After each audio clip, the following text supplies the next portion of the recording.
विद्यार्थियों, जैसा कि हम लगातार ओपीसी एक व्यक्ति कंपनी का अध्ययन कर रहे हैं।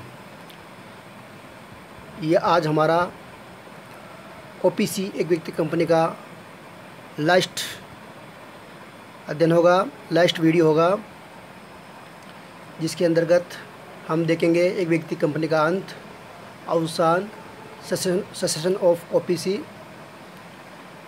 फिर एक देखेंगे उसके बाद में ये टॉपिक पूरा होने के समाप्त होने के बाद में एक व्यक्ति कंपनी का सार्वजनिक या निजी कंपनी में परिवर्तन, conversion of OPC into public और प्राइवेट कंपनी। फिर नेक्स्ट देखेंगे निजी कंपनी का एक व्यक्ति कंपनी में परिवर्तन, conversion of private company into OPC. तो इस प्रकार सबसे पहले हम देखते हैं एक व्यक्ति कंपनी का अंत, इसको हम अवसान भी कह सकते हैं और इंग्लिश में इसको सेसेशन ऑफ ओपीसी। अब हमें सबसे पहले एक व्यक्ति कंपनी का अंत किस तरह से होगा, सबसे पहले कंडीशंस है। अवसान की यानी समाप्त होने की जो कंडीशन है, वो कंडीशन अगर अप्लाई होती है तब जाके एक व्यक्ति कंपनी का अंत की जो शुरुआत होगी। तो सबसे पहले ये बताया गया है इसमें कि एक व्यक्ति कंपनी निम्नलिखित यानी जो बातें जो दो कंडीशन है उनमें से एक कंडीशन अगर पूरी हो जाती है तो यहाँ पे क्या हो जाएगा, एक व्यक्ति कंपनी का अंत माना जाएगा। सबसे पहली बात है, यदि एक व्यक्ति कंपनी की प्रदत्त अंश पूंजी 50 लाख से अधिक, कितने 50 लाख से अधिक, paid up share capital of OPC कितनी हो जाएगी, 50 लाख से अधिक हो जाएगी। तो यहाँ पे एक कंडीशन तो ये आने पे, दूसरी कंडीशन यदि एक व्यक्ति कंपनी का किसी संबंधित अवधि में विक्रय यानी टर्नओवर 2 करोड़ से अधिक हो जाता है। अब यहाँ पे संबंधित अवधि का मतलब क्या है, तो यहाँ पे संबंधित रिलेवेंट पीरियड, इसका मतलब ये है the period of immediately preceding 3 consecutive financial year. यानी कि कहने का मतलब यहाँ पे है जो पिछले पूर्ववर्ती 3 लगातार वित्तीय वर्षों से है, अवधि से है, ठीक है, लगातार पूर्ववर्ती 3 निरंतर वित्तीय वर्षों से है, ठीक है। रेलिवेंट पीरियड का मतलब यहाँ पे यही है। तो यहाँ पे ये कंडीशन, फिर अगर ऐसा हो जाता है दोनों कंडीशन में से एक कंडीशन अप्लाई होती है तो यहाँ पे क्या करना पड़ेगा, उसके बाद में रजिस्ट्रार को सूचित करना होगा, नोटिस टू रजिस्ट्रार। कोई भी घटना, या मैंने बताया कोई भी ये इन दोनों में से एक घटना उत्पन्न हो जाएगी, स्थिति दशा उत्पन्न हो जाएगी, तो कंपनी ऐसी दशा में 30 दिनों के भीतर, 30 डेज के भीतर रजिस्ट्रार को फॉर्म नंबर INC 5 में सूचना देगी कि कंपनी अब एक व्यक्ति कंपनी नहीं रही है, ठीक है। 30 दिनों के भीतर क्या करेगी कंपनी, रजिस्ट्रार को सूचना देगी, कौन से फॉर्म में, INC, ठीक है। कंपनी अब एक व्यक्ति नहीं रही है, कंपनी उस सूचना में उस कारण का भी उल्लेख करेगी या हवाला देगी, उसको भी मेंशन करेगी जिस कारण ऐसा हुआ है। या अन्य शब्दों में हम ये कह सकते हैं कि कंपनी अपनी अंश पूंजी 50 लाख की सीमा को पार कर गई है, उससे अधिक हो गई है, अथवा दूसरी बात ये हो सकती है संबंधित अवधि में औसत विक्रय यानी टर्नओवर निर्धारित सीमा, जो निर्धारित जो लिमिट है 2 करोड़ को पार कर गई है, उससे भी अधिक हो गई है। तो यहाँ पे ये अगर ऐसी हो जाती है तो यहाँ पे एक व्यक्ति कंपनी का अंत, इस तरह से ये प्रोसेस है। अब नेक्स्ट है एक व्यक्ति कंपनी का सार्वजनिक या निजी कंपनी में परिवर्तन, conversion of OPC into a public और प्राइवेट कंपनी। अब यहाँ पे वो कौन सी दशाएं होगी जब ऐसा होगा। इसमें संचालक, हमने देखा है कि एक व्यक्ति कंपनी, अध्ययन किया था कि एक व्यक्ति कंपनी तथा संचालकों की संख्या में भी अंतर होता है, तो वहाँ पे वो संख्या भी क्या होगी, चेंजेज होगी। फिर सीमा नियम व अंतर नियमों में मेमोरेंडम और यह आर्टिकल के बारे में भी क्या होगा, कुछ चेंजेज होगा। तो यहाँ पे हम इसका अध्ययन करेंगे। तो सबसे पहले परिवर्तन की दशा है, यानी कंडीशन ऑफ कन्वर्सन, कौन सी कंडीशंस होगी। तो एमसी द्वारा, मतलब कंपनी से संबंधित मंत्रालय द्वारा अधिसूचित नियम INC 6 का सब 2 के अनुसार निम्न में से कोई भी दशा कंपनी को सार्वजनिक कंपनी अथवा निजी कंपनी में परिवर्तन करना पड़ेगा। अगर ये निम्न में बता जो आपको जो दशाएँ जो कंडीशन बता रहा हूँ मैं, अगर हो जाती है उनमें से एक भी, तो यहाँ पे क्या होगा, एक व्यक्ति कंपनी का सार्वजनिक कंपनी में परिवर्तन होगा। जैसे पहली कंडीशन है, यदि किसी एक व्यक्ति कंपनी की प्रदत्त अंश पूंजी 50 लाख रुपए से अधिक हो जाती है। दूसरा, यदि कंपनी का किसी संबंधित अवधि में अंतिम दिन में टर्नओवर कितना हो जाएगा, 2 करोड़ से अधिक हो जाएगा। यहाँ पे इस प्रकार हो जाता है। लेकिन अब यहाँ पे ये भी बात हमको समझना है, यहाँ पे सदस्य और संचालकों की संख्या में क्या करना पड़ेगा, बढ़ाना पड़ेगा।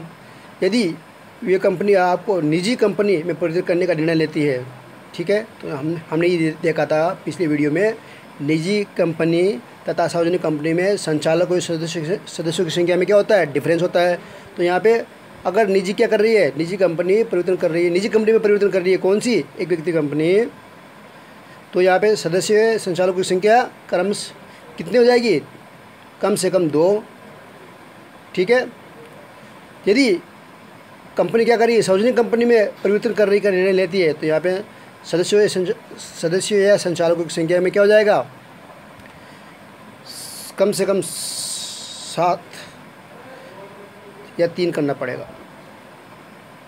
तो यहाँ पे सदस्यों की संख्या क्या हो जाएगी, 7 या अथवा 3 करना होगा।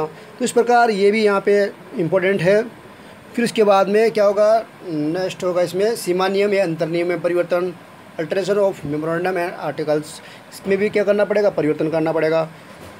कंपनी अपने सीमा नियम एवं अंतर नियम के साधारण अथवा विशेष संकल्प के माध्यम से कंपनी माध्यम से परिवर्तन का कंपनी के प्रकार में परिवर्तन को प्रभावित करेगी तथा आवश्यक प्रावधानों में संशोधन भी करेगी। तो इस प्रकार ये भी एक प्रक्रिया है, प्रक्रिया का एक बिंदु है ये भी।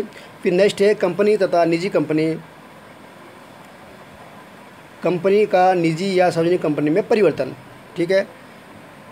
तो यहाँ पे जब कंपनी अपने सदस्यों तथा संचालकों की संख्या को तथा प्रदत्त अंश पूंजी को कानूनी प्रावधानों के अनुसार बढ़ा देती है, तो कंपनी का निजी या सार्वजनिक कंपनी में परिवर्तन हो जाता है।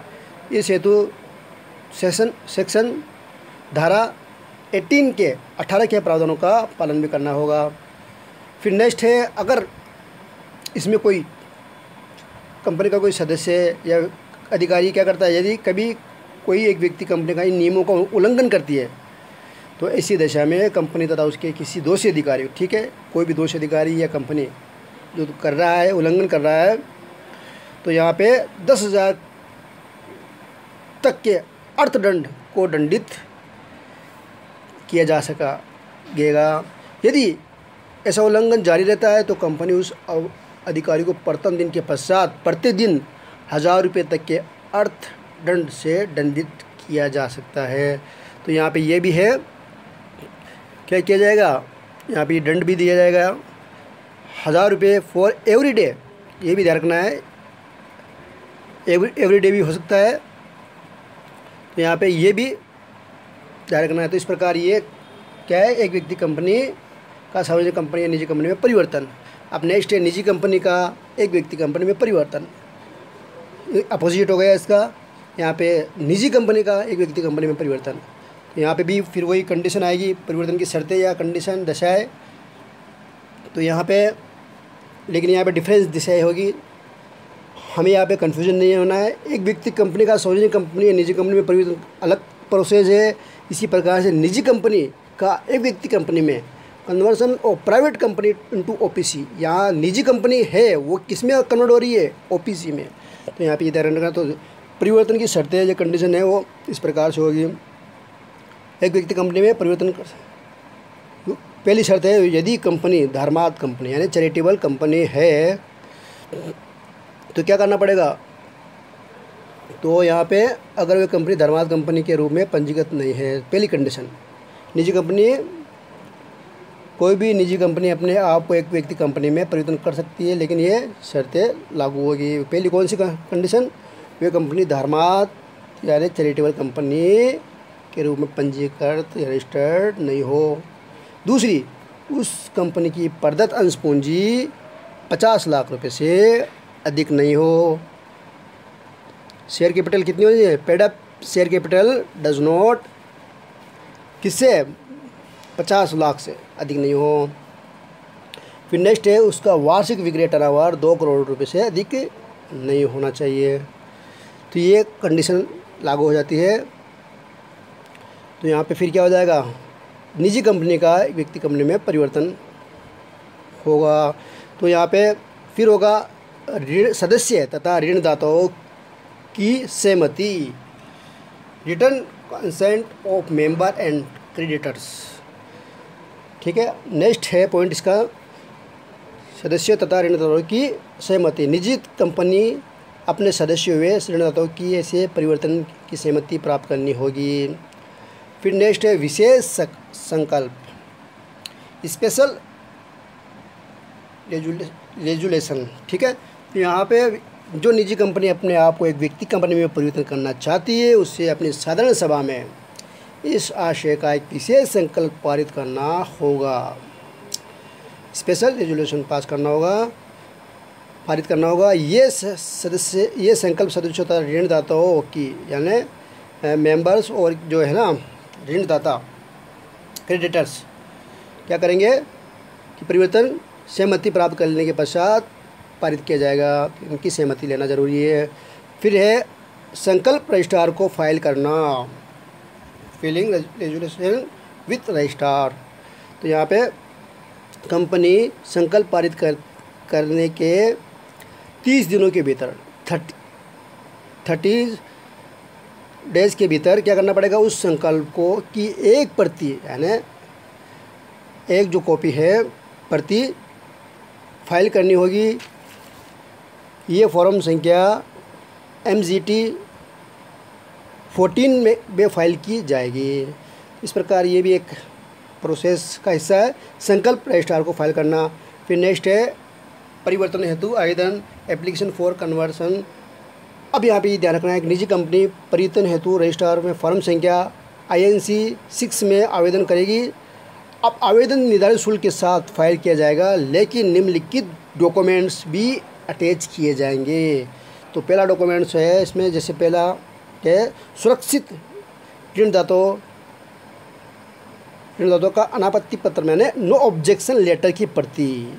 फिर दूसरा है बैलेंस शीट तथा लाभ हानि की कथन, बैलेंस शीट तथा लाभ हानि यानी जो दूसरी जो प्रति दी जाएगी, दो जो होगा तो latest audited balance sheet and the profit and loss account, जो ऑडिट हो रखी है उसकी लाभ हानि की। ठीक है, कॉपी। इसके बाद में सदस्य तथा ऋणदाताओं की सूची। फिर क्या दिया जाएगा आपमें, list of member and list of creditors. फिर नेक्स्ट होगा इसमें संचालकों द्वारा शपथ पत्र के रूप में घोषणा पत्र। अब इसमें क्या लिखा जाएगा, इस बात की घोषणा की जाएगी कि कंपनी के सभी सदस्य तथा ऋणदाताओं ने ऐसे परिवर्तन हेतु अपनी सहमति दे दी है। अब नेक्स्ट है प्रमाण पत्र। नेक्स्ट पॉइंट है प्रमाण पत्र, सर्टिफिकेट। यहाँ पे ये जो बातें हुई उन सभी का क्या किया जाएगा, पालन का संतुष्ट होने पर रजिस्ट्रार परिवर्तन का प्रमाण पत्र जारी करेगा। कौन जारी करेगा, रजिस्ट्रार द्वारा सेटिस्फेक्शन यानी संतुष्ट होने पर प्रमाण पत्र जारी किया जाएगा।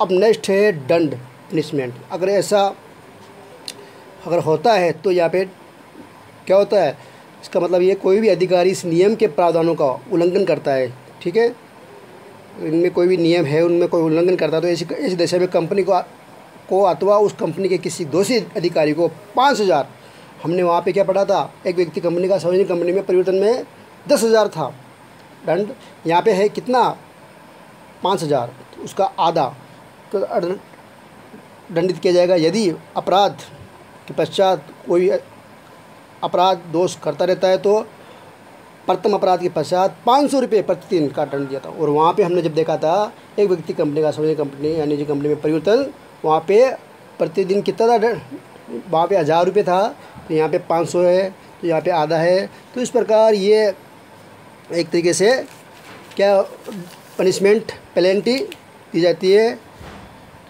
तो ये इस प्रकार ये एक तरीके से एक व्यक्ति निजी कंपनी का एक व्यक्ति कंपनी में परिवर्तन तथा एक व्यक्ति कंपनी का सार्वजनिक निजी कंपनी में परिवर्तन।